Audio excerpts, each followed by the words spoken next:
J'espère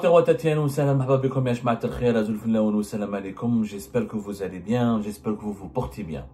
Hier, le 21 mai 2025, l'information que nous avons révélée concernant le remplacement à la tête de la Direction générale de la sécurité intérieure, la plus importante direction, pour ne pas dire le plus important service de renseignement en Algérie, le remplacement du général Nasser Djen par le général Hassan, le fameux général Hassan, de son vrai nom Abdelkader Ait Warabi, a suscité énormément de réactions de notre communauté et cette émission a beaucoup cartonné et elle a suscité aussi beaucoup d'interrogations au sein de notre communauté qui n'ont peut-être pas encore compris tout le processus qui se met en place en ce moment pour assurer ou superviser ce changement important à la tête de la plus importante direction et de la plus importante agence de renseignement en Algérie. Nasser Djen quitte son poste pour laisser de la place au général Hassan qui fait un grand retour.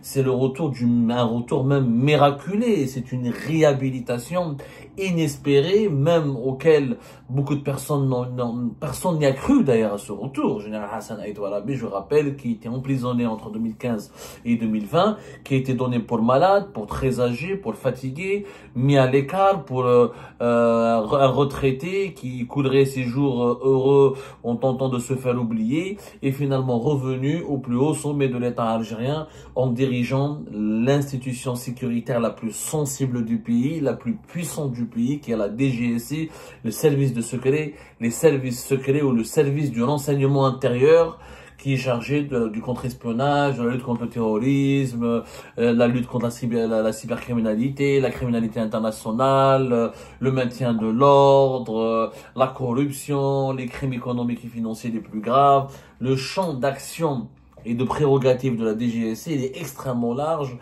C'est ce qui fait de la DGSI en Algérie un service de renseignement particulièrement puissant. Alors, qu'est-ce qui va se passer maintenant? Et qu'est-ce qui va se passer? Quelles sont les perspectives pour les services secrets dans les mois ou les semaines à venir? Et comment cette ère du général Hassan va commencer et qu'est-ce qu'elle risque de faire changer en Algérie? D'abord, il faut savoir qu'hier, le 21 mai, c'est la décision qui est tombée. La décision officielle de mettre fin aux fonctions de général Nasser Djen et de nommer à sa place le général Hassan. La passation de consignes, hier on n'a pas été très précis, hier matin il n'y a pas eu de cérémonie de passation de consignes, il n'y a pas eu encore de rencontre, il n'y a pas eu encore de rencontre officielle ou de cérémonie officielle de désignation et de nomination du général Hassan. Cette cérémonie, selon nos investigations, aura lieu le samedi prochain. Je dis bien aura lieu le samedi prochain, on sera plus exactement le 24 mai. Le 24 mai prochain. Le 24 mai prochain, il y aura donc une cérémonie, certainement au siège de la Direction générale de la sécurité intérieure ou au sein du ministère de la Défense nationale, c'est selon, mais normalement ça sera au sein de la direction, au sein du siège de la Direction générale de la sécurité intérieure, qui est du côté de Douéra. Un nouveau siège de la DGSI, de la Direction générale est à Douéra, un énorme centre, une énorme direction hyper moderne, extrêmement sophistiquée, d'ailleurs pour laquelle on a déjà parlé sur Algérie Part, qui a coûté des investissements importants pour l'État algérien, estimé à plus de 1 milliard de dollars.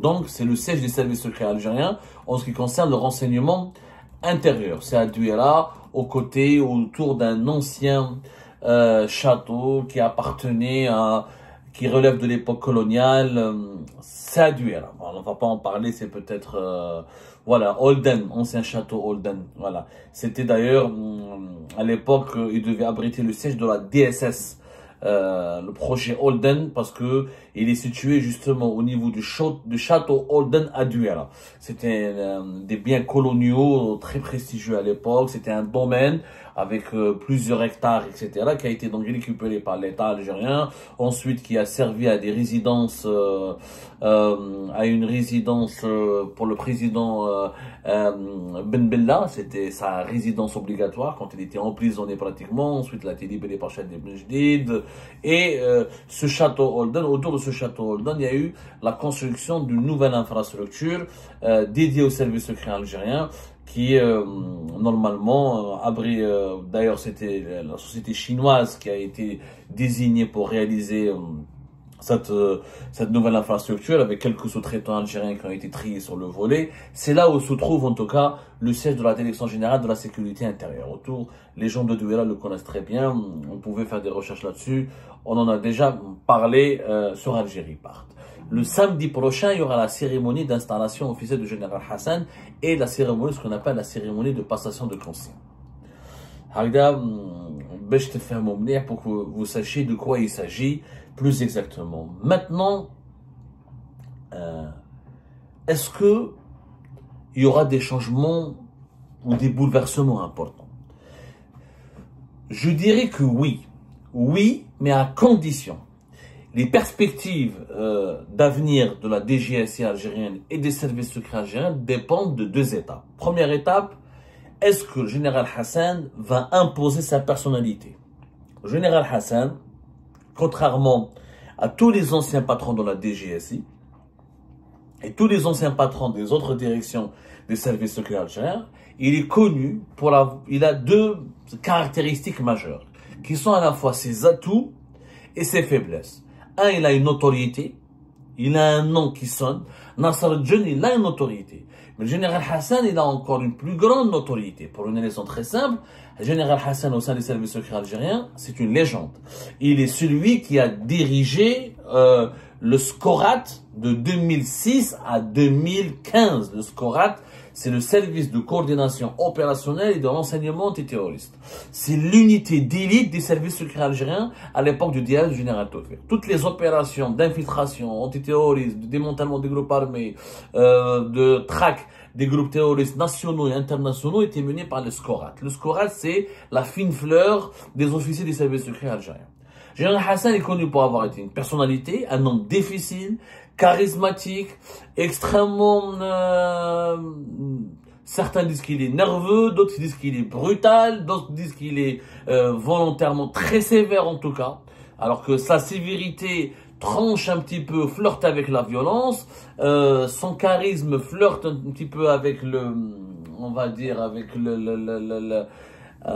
la brutalité. Donc, non, il a autant d'admirateurs que de détracteurs.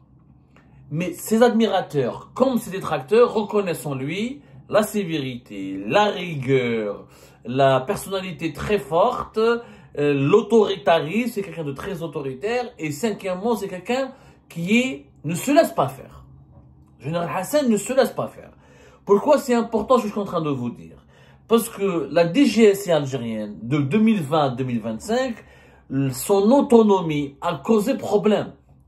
Il y a eu toujours un problème autour de son autonomie. Les chefs des services secrets algériens de l'époque Tebboune, c'est pas la même, n'ont pas eu les mêmes prérogatives, ni les mêmes marges de manœuvre, ni les mêmes libertés d'agir qu'à l'époque de Bouteflika avec le général Tofir. À l'époque de Bouteflika avec le général Tofir, et même après le général Tofir, l'époque de Tartag, jusqu'à la fin du règne de Bouteflika, les services secrets algériens, c'était l'institution qui concentrait les plus grosses prérogatives de pouvoir. Enquêter, interpeller, les enquêtes d'habilitation, les nominations de plus hauts responsables de l'État, les affaires de corruption, les affaires de drogue, les affaires du contre-espionnage, les affaires d'espionnage. Les services secrets algériens étaient un concentré de pouvoir à la fois puissant, occulte et opaque, mais surtout puissant et considérable. Mais avec l'époque Tebboune, les services secrets algériens se sont effacés. Et l'emprisonnement du général Tartag et l'absence d'un coordinateur, ensuite l'instabilité dont nous allons parler tout à l'heure. Il y a eu une instabilité chronique à la tête du service de renseignement intérieur, la DGSI, et à la tête du service de renseignement extérieur, la DDSE algérienne.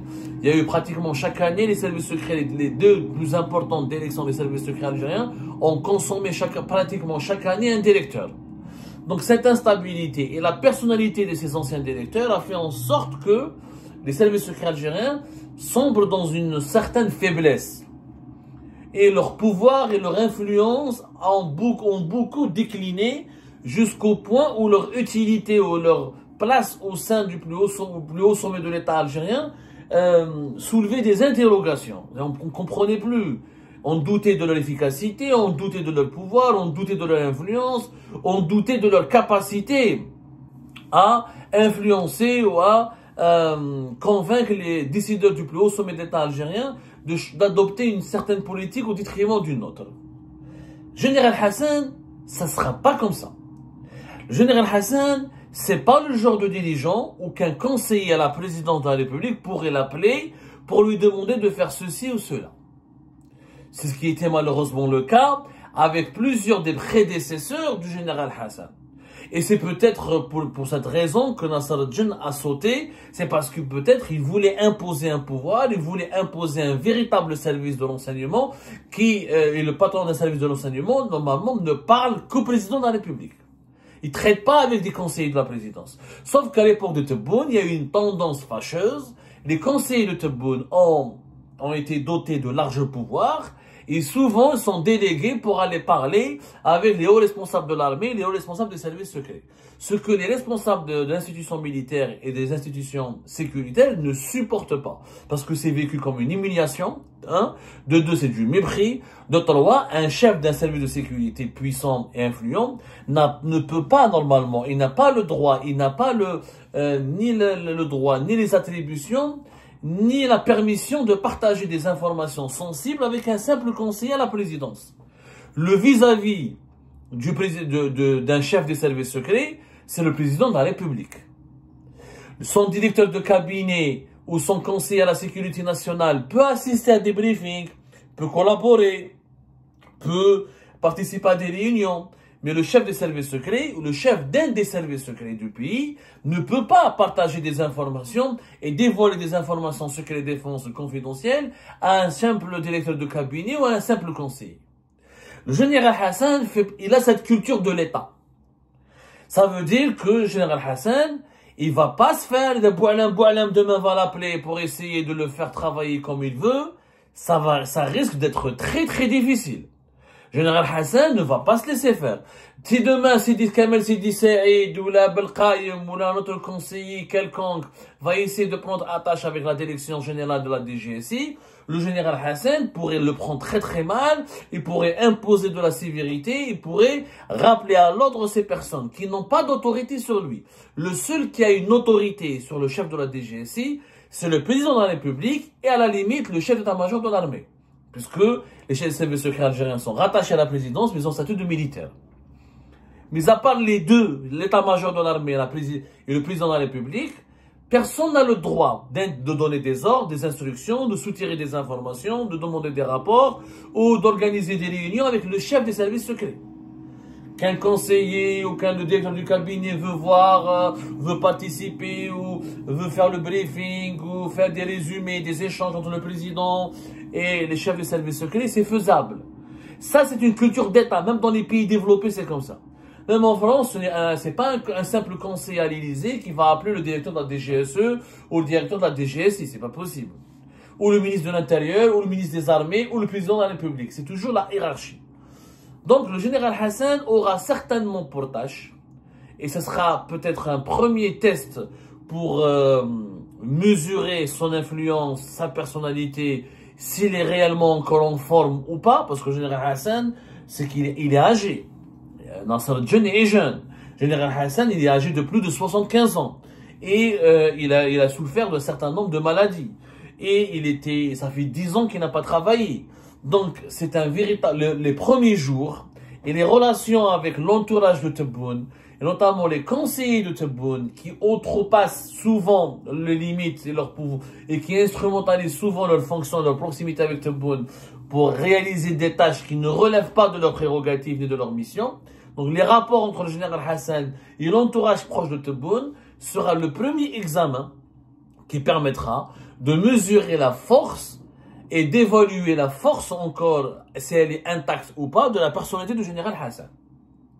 Mais ce qu'on sait de Hassan, ce qu'on sait de ce général, c'est qu'il ne se laissera pas faire. Donc, ou les conseillers de Tebboune vont être rappelés à l'ordre, ils vont se calmer, et ils ne vont pas s'ingérer dans le travail des services secrets, ou il y aura rapidement un conflit.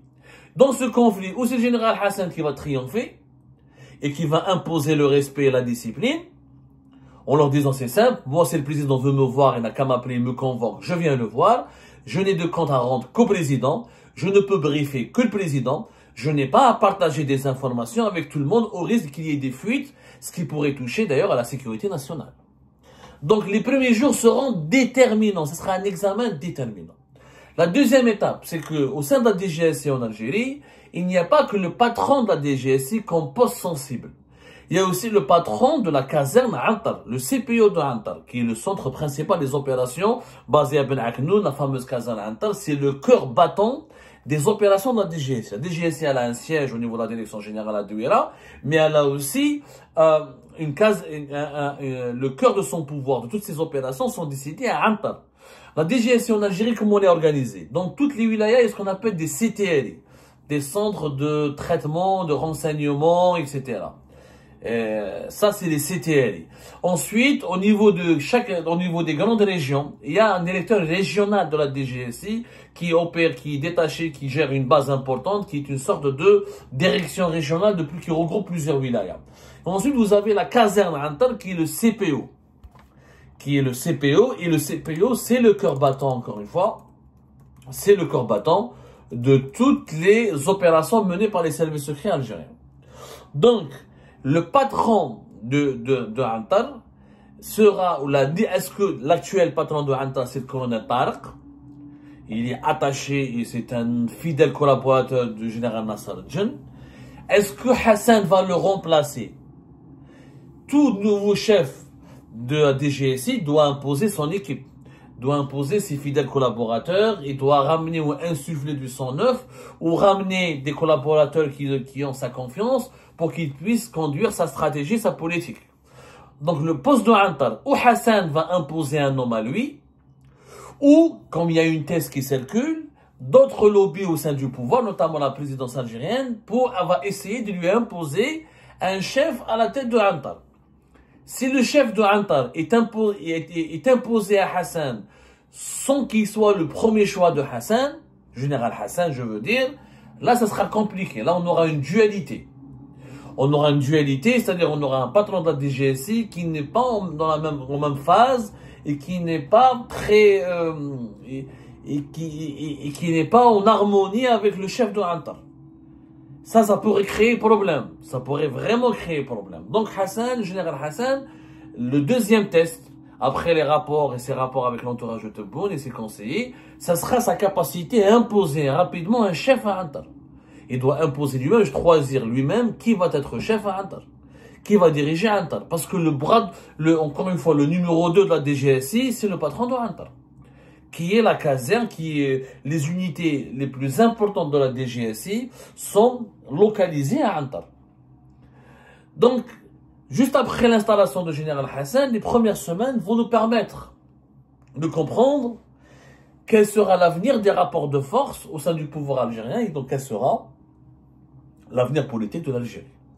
Si le général Hassan impose la discipline et le respect et une certaine distance par rapport à l'entourage de Tebboune, et s'il garantit l'autonomie et l'indépendance opérationnelle de la DGSI, et s'il nomme lui-même le patron de Antar, et qu'il soit un de ses fidèles, un de ses propres collaborateurs, et qu'il travaille d'abord sous ses ordres, parce que le problème qui s'est posé à un certain moment en Algérie, notamment entre 2020 et 2024, à plusieurs cas, des conseillers, des membres de l'entourage de Tebboune, des membres du gouvernement prennent attache directement avec le patron de Antar parce que le directeur de la DGSI ne veut pas intervenir pour eux, pour telle enquête ou dans tel dossier, ou ne veut pas leur régler quelques-unes de leurs affaires.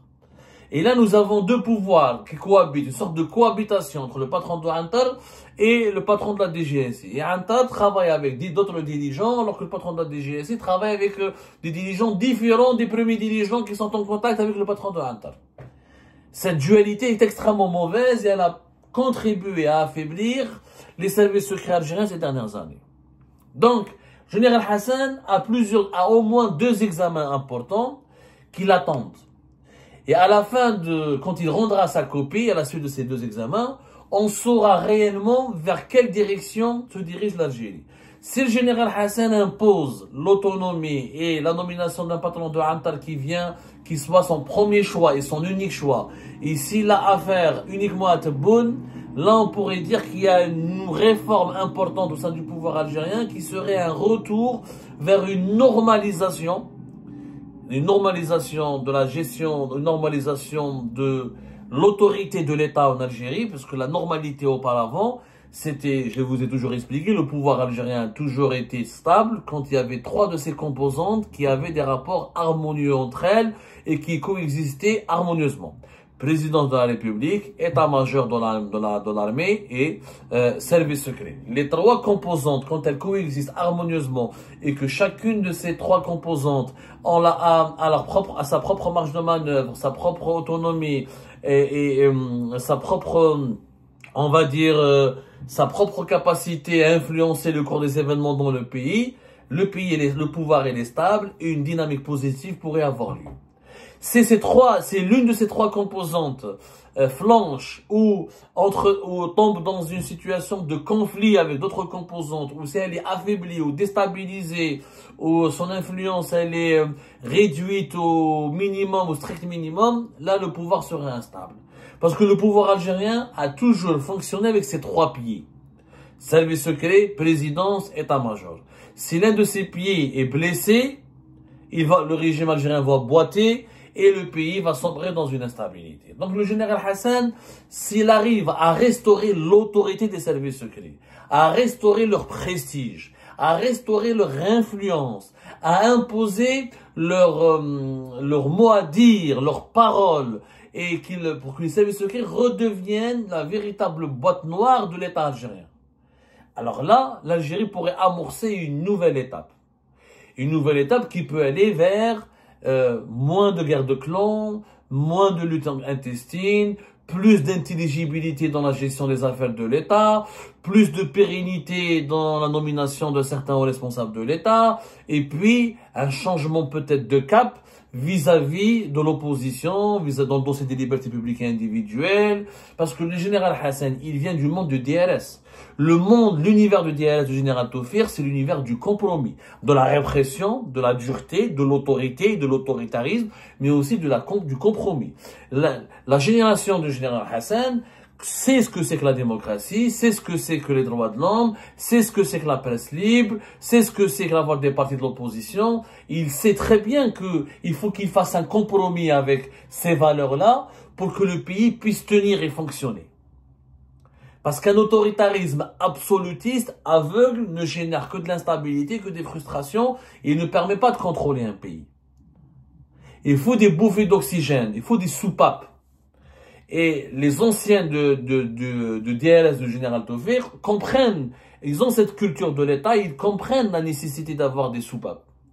Maintenant, tout dépend de la capacité du général Hassan à s'imposer, de la marge de manœuvre qu'on va lui laisser, de combien il va rester dans son poste, parce que s'il se dispute avec quelques conseillers ou il y a un conflit qui éclate au bout de quelques semaines, il risque de ne pas durer longtemps. De son état de santé, parce qu'il a un âge avancé, est-ce qu'il aura la capacité physique de travailler? C'est le général Hassan de 2025, c'est pas le général Hassan d'il y a 10 ans. Donc il y a pas mal de paramètres que nous ignorons pour le moment, et que nous allons pouvoir, dont la démonstration pourrait avoir lieu dans les prochains jours. Comme ça, on aura une vision claire. En Algérie, il n'y a que 2 chemins qui l'attendent.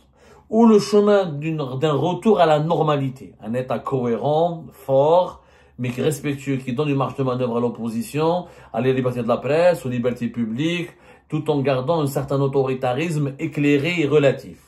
Ou le chemin de plus de dictature, mais avec plus de guerre de clans, plus d'incohérence, plus de déchirement au sein du système, avec un fonctionnement qui n'est pas du tout harmonieux, avec une des 3 composantes du régime qui souffre, qui est fortement déstabilisée, ce qui pourrait entraîner tout le régime dans des crises de dysfonctionnement très terrifiantes, avec des conséquences désastreuses par la suite pour la stabilité de l'Algérie. Voilà ce qu'on peut dire pour le moment des dessous et des tenants et aboutissants de l'arrivée de la prochaine nomination du général Hassan, qui est appelé à prendre ses fonctions, encore une fois je le redis, à partir de samedi prochain, le 24 mai 2025.